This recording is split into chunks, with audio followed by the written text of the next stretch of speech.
What's up YouTube, I am JoeyJ25 and today I'm going to be showing you guys how to fix your stream delay on Twitch/YouTube. This helps out both.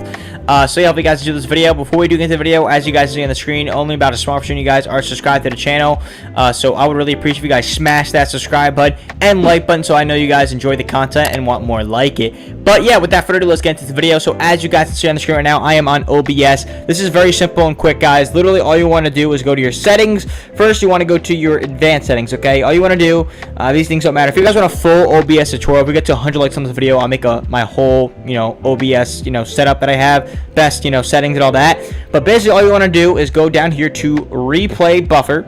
That doesn't mean, you want to make sure that's replay, make sure that's nothing. Stream delay right here, you want to make sure that's 0 and make sure that's enabled.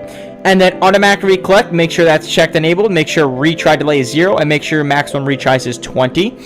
And other than that, you guys should be good. Now, also, there is one more thing you have to do before you click off.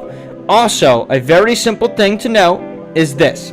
When you click go live, right? When you click go live, obviously not going to go live. You want to make sure your stream latency is ultra low. Okay? Ultra low will make sure you guys have no stream delay. Okay, once you have all the settings that I told you before and you have ultra low latency, you guys will no longer have a stream delay. Now you guys see it says does not support closed captions. Who cares? I know it says does not support 144p and 4K resolutions, but trust me, your resolutions for all your videos are still gonna look absolutely amazing. Here I have all this checked on as well, and I make sure I have the used optimize encoder settings checked on to make sure I have the best quality of videos and all that stuff. But yeah, that's basically all you guys gotta make sure you have is ultra low latency and the settings I told you guys before, and you'll be good to go. So hopefully I helped you guys out. That's all you guys had to do. Next time you guys stream, you guys should no longer have stream delay. If you guys have any questions or problems or concerns, let me know down in the comment section down below. I'll try to help you guys out as fast as possible. But yeah, hope you guys enjoyed this video.